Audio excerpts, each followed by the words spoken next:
Gentlemen, gentlemen. All right. Well, it's time for me to get back to work out here. As some of you know, some do not. I have spent the last month dealing with a family emergency, and we're, for the most part, through that.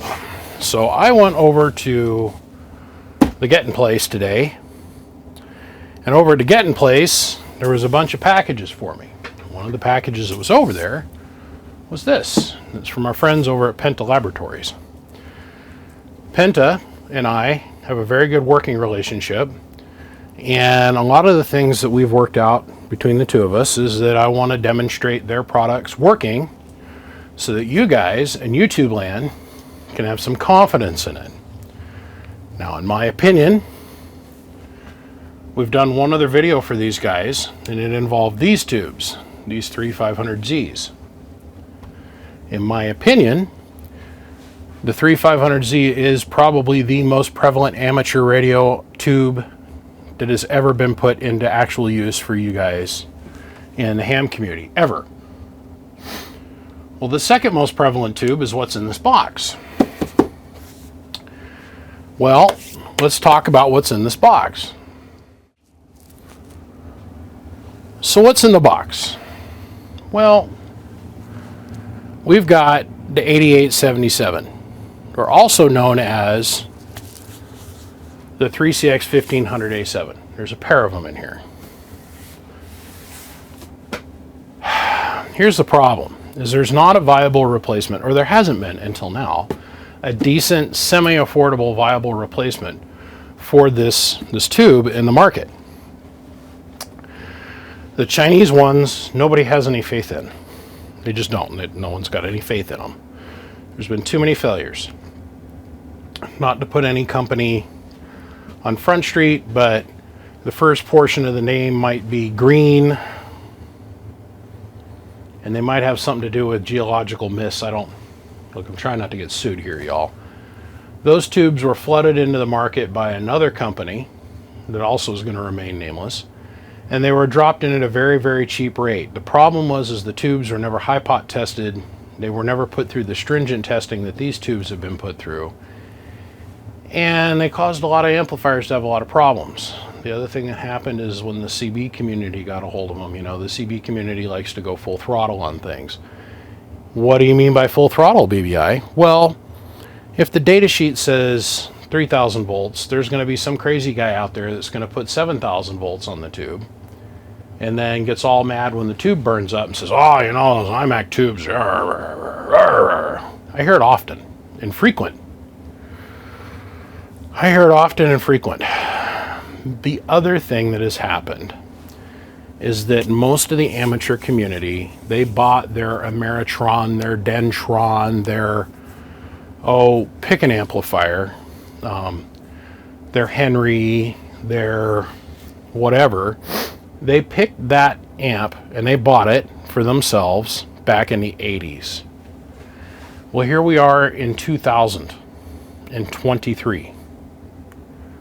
Well, 2023, I hate to break it to you, the dollar's lost 73.2% of its value. Let's go over here to the computer screen. So over here on the computer screen, I've got the US inflation calculator punched up. And what we're looking at here is if in 2023, that's this year, I purchased an item for $1,149, what would it be its value in 1980? And the answer is $307.87. I'm telling you, it is breathtaking when we take into account inflation. We also need to understand, and in the last 3 years, the dollar has lost almost 30% of its value. The dollar does not go as far as it used to. This is a song and dance going back to the beginning of time, as far as I'm concerned. I blame Nixon and the gold standard and a bunch of other different things. But here we are today. Let's get back over here to the workbench. here we are today. The number one complaint that I receive from people is, oh my God, those tubes are so expensive. I can't afford that. It's relative. For you to go buy an equivalent Ameritron with a tested Chinese tube in it, because Ameritron doesn't use iMac tubes anymore, they couldn't afford to sell them to you if they did. $7,000, $6,000, $5,000. With a 3cx1500 in it, I mean, I haven't gone and looked at the internet here exactly today at the time of this recording, but the last time I looked, they were around $4,500 for the base model. And that's without the high-speed RIDI key in it and the ability to do high-speed CW and some of the other digital mode amplifications where they've got vacuum relays that and allow you to receive in between. That model of Ameritron is close to $7,000 after shipping. So ultimately we fall back into the same position that we're at now, is we've got to find a replacement set of tubes that I can go out and I can promote and say, hey, go check these guys out. This is what I've got from them. These are the testing standards they put the tube through. This is a viable product. Does that make sense? Okay. I think I covered it in the 3500Z video pretty good. I was just tickled because I put the call into these guys. Oh, it seems like it was another lifetime ago, but it's just been a month or so. These actually shipped and got here last week sometime. Let's go ahead and let's bust this box open. And they're not messing around. Their packing is like no other. Inside this box is $2,200 worth of tubes. I would expect to see $2,200 worth of American money packaged up just like this. Nice, tightly packed box with an over-exorbitant amount of, packing peanuts. And you guys know I have an affection for the packing peanuts. And it's the reason why I've got one just hanging out up here that a customer sent me as a gag gift one time. And I've also, now listen, I've been paying attention. There is some subcultexture jokes that are going along. There's some little bit of subtexture that is going on in the background in culture where people are sending little packing peanuts with smiley faces back and forth to each other. I'm not saying that's got started here or has anything to do with me, I'm just saying.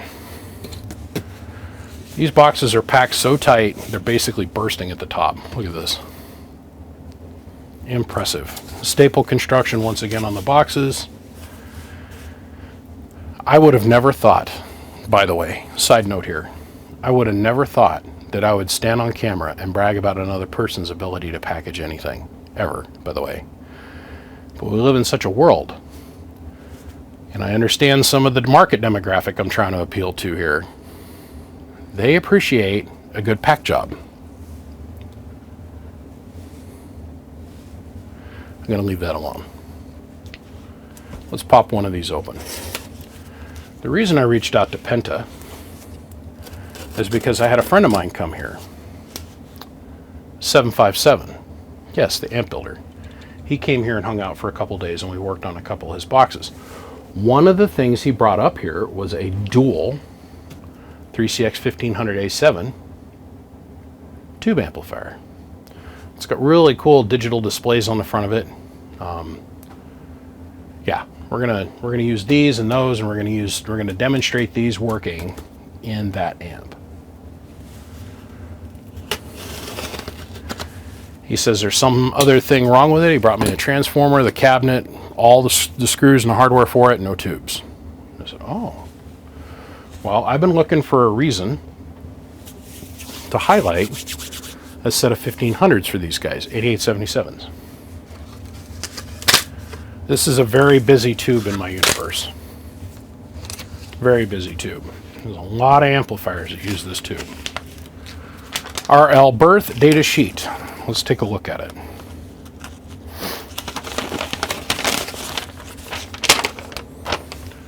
Tube test report. Tube type 3cx1500a7, serial number 2305106. Filament volts 5.5, Filament current 11.83. Anode voltage 2500. Anode current 0.495 amps DC. Tested okay. And it was tested on October 24th, 2023. Now, I've been working with them on several other very large projects. I just had a friend of mine buy 4 15,000s from them. The key point for the sale, my friend talking to them, was that he wanted to have the tubes high pot tested to a certain voltage. After talking with them, they totally accommodated him. And once he was able to have that assurance that yes, we're going to hook them up on our high pot machine, we're going to load test them, and we're going to run them at almost not double, but 3 times their rated voltage on our high pot machine to make sure they don't leak or have any breakdown voltage, he was sold. If the 2400 volt rating, which is pretty close to the suggested rating for the tube, or 2500 volt rating here, doesn't meet your standards, contact me. We'll work with them. We'll get you a set of tubes that are tested, but they're not going to make any guarantee for the operation at that voltage. All they're willing to share with you is that they put it on a high pot machine and the insulation value of the tube is thus that it won't arc at the higher voltage. Now, how the tube is going to last, operate, and that's on you. You got to understand that. Penta does offer a warranty since they test the tubes. If you are abusive to the tube, I said this in the previous Penta video, if you are abusive to the tube, they're going to know. You're going to send them back the tube, they're going to evaluate it, they're going to come back to you and say, hey man, why'd you put so much voltage on it? Why did you drop it? Why did you let your kid play hockey with it out in the middle of the street and then think you're going to get a warranty on it? Don't be a dillhole. Be respectful of the situation. Now, if for some reason the tube gets damaged in shipping, which is very, very unlikely taking into account the way that everything gets packaged from them, that's a different story. But as far as you plugging it into the amplifier and having a problem, odds are pretty low as long as you're running within spec. First piece of foam. Second piece of foam. Look at this. Vacuum packed. Oh, look at that. Vacuum packed. I was a little worried. I thought I was going to have to go put some blue rubber gloves on. Wow, that looks great. So that's what they look like when they're not all scoded away. Usually when I see them over here, they're black or multiple shades of brown. Wow, that absolutely looks wonderful. Gentlemen, I'm going to put this back in the box because I am not quite in the position where I'm ready to put these inside of an amp and try them out yet. But I'm excited. This has actually got me a little bit excited. I can't wait to try these. Gentlemen, come check out Penta Labs for all your tube needs. I'm telling you, I've helped them sell quite a few tubes at this point, like literally hundreds and hundreds of 3500Zs. And I've yet to have one person call me up and say, hey man, I had a problem with those out of the box. It's just food for thought. This is one of the last of the Mohicans of the American-based companies that are trying to bring us a product here in the United States that's worth a shit, and they stand behind it. Understand that and respect that, and give thanks for them.